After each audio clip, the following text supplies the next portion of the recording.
Hi there! Today I want to talk about HLHS and especially about the first operation. I'm a mother to a child with HLHS, and that's why I really want to talk to you, because when I looked at a time when we had the first operation, I found a lot of stories about the first operation, but not what it felt like to be a parent with a sick child, and basically what to expect.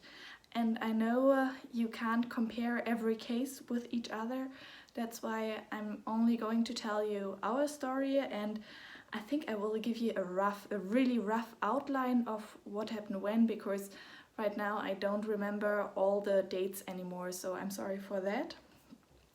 And before we start, I have to tell you two things.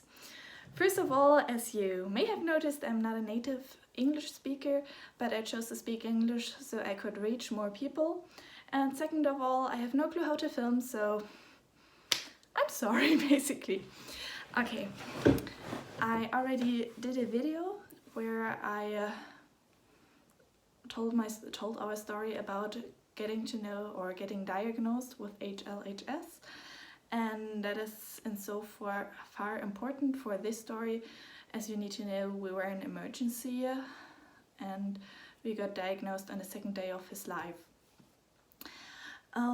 Yes, on that day he was intubated and reanimated, both of which are not great for an operation later on, and that's what the doctors also told us, that the operation will be more difficult and especially the recovery period probably will be longer. In Germany, where I'm from, you can abort HLHS kids for the whole pregnancy, which is a big exception. Normally you are not allowed to abort after the 12th week. Except for special cases, and HLHS is such a special case. After the kids are born, you also get a choice if you want to do the operations or not. In our case, if we wouldn't have done the operation, he would have died, because it was a really severe case. The first operation went really well against all odds. And after the operation, the first thing they also told us already, but what was still weird to us, was they left open his chest. So he laid there with an open chest. I think it was 3 to 5 days, I really can't recall. And he had a big strip down the middle, and you knew it was open. They do that so if swelling occurs around the heart, it can swell and it doesn't get compressed in a chest case. That's why they leave it open for a certain amount of time before they close it up. We then, or after the operation, we basically, sorry, that's what I meant with not a native speaker. We basically went into the intensive care section of the hospital for children. So we have a station that's only dedicated to people with a born heart disease or born heart defects, not diseases, defects. Well, diseases come there too, but it's mostly defects.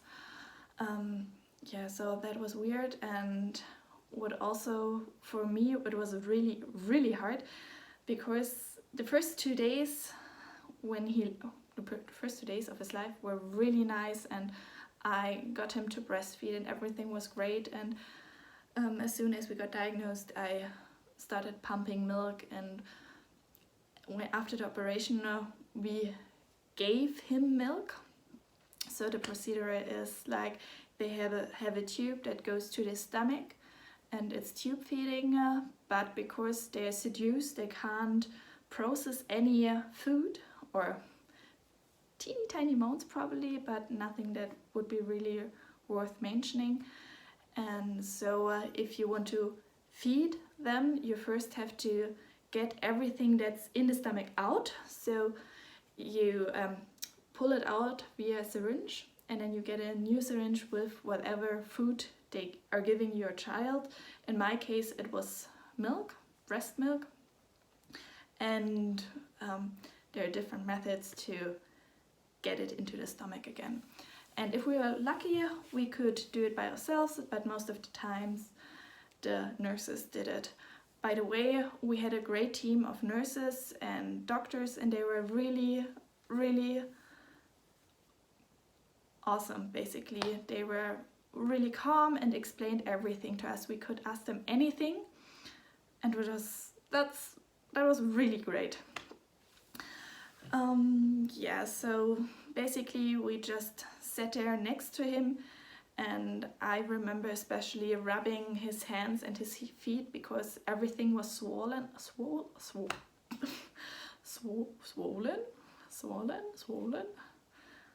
about him, because there was so much water in his everywhere, basically. And after a day of massaging his teeny tiny hands and feet, you could really see the difference between the hand I massaged and the other one that I didn't massage.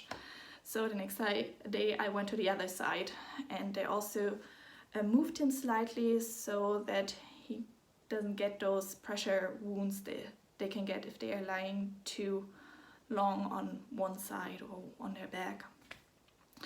And what was especially hard was we couldn't sleep there. So in the evening I went home, slept at home, and I got back and I pumped every 4 hours, and when I was home I felt like I had no child, and maybe that was some kind of depression. I tried to remind myself that there still was a child living, just not lying next to me or suckling my breasts or anything, and that was a really, really, really hard part. One thing we got really lucky about was that there was another boy next to us, or in the same room with us, in the intensive care station. And of course nurses and doctors aren't allowed to share any information, but because the parents also stayed at his bed and we got to know each other on the floor meeting up, we talked to each other, and we found out that the other boy was 7 days ahead of us with the same disease, and so we got kind of a timeline for us, what is going to happen next and what's the next step, what can we expect. And yeah, so we could compare them, even though every case is special and there are knots and things that you can't compare. Some things can be compared. Yeah, and what was really nice was to see that when they left the intensive care station to go to the intermediate care station, it was, I think, 2 or 3 weeks after the operation that we got moved, and the other boy got moved 5 days before us. So again, we saw that our boy did really great, because they told us we couldn't expect great recovery, but he recovered faster than the other boy. And in the intermediate station, we got to hold him for the first time after so long. So yeah, after we got diagnosed, and that was really, really nice. He started to open his eyes, and you could notice he wasn't that deeply seduced anymore. And he had some trouble breathing, but nothing too obvious or too bad, and he recovered really, really well. We stayed in the intermediate station maybe for another 2 weeks, but don't pin me down on this, I really have to look it up. And because he did so great, we could actually get to the normal station at last, or finally, and that was really nice because we did it faster than the other boy. With the other boy there were some other problems in the intermediate station, but that's their story, not our story. For me it was just nice to compare them, because the other boy was diagnosed beforehand, so everything went according to plan basically, which wasn't the case with our boy. then there was another thing that was really agitating me basically. In a normal state, oh, okay, I have to rewind a little bit. So I told you about the tube feeding, and the doctors told me that that is quite normal for HLHS children, and that they, in between the first and the second operation, will never, under any circumstances, will get off tube feeding. And maybe I was a little bit forceful, but on a normal station I was like, why shouldn't he eat? At least I can try. And the nurses were like, oh yeah, you can try, but it won't happen. Well, it happened. After 3 days he was eating everything by himself. So not everything, but the volume they told us he needs to eat per day, he suckled it in by himself. And so I had to not tube feed him anymore. What I did do were his medicines. I gave him that via tube, because otherwise the tube would have been senseless. And the nurses were like, oh no, you can't remove the tube and everything. Yeah, that was a hard one. When we got released after, a little bit over a month it took us only. Also a little bit over 1 month we got released, and the doctor asked us if we can handle the tube, and I was like, oh yeah, it's great for medicine. And he was like, yeah, but I meant the normal feeding stuff. And I was like, oh, don't need that. He was like, then why isn't it removed? And that's the point, when they removed it. But okay. And they also told us we have to get him checked out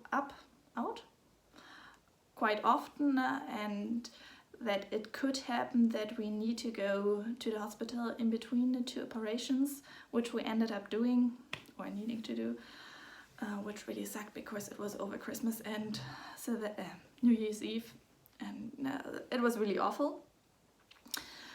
But yeah, that's our story for the first operation, and I'm probably gonna talk about the second operation as well.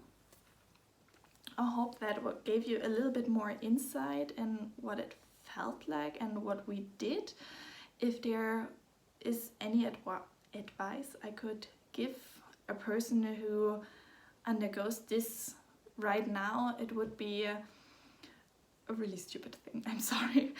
But I read a little bit, or I informed myself a little bit about antibiotics, and they really are bad for your digestive system. So don't take antibiotics if it's not necessary.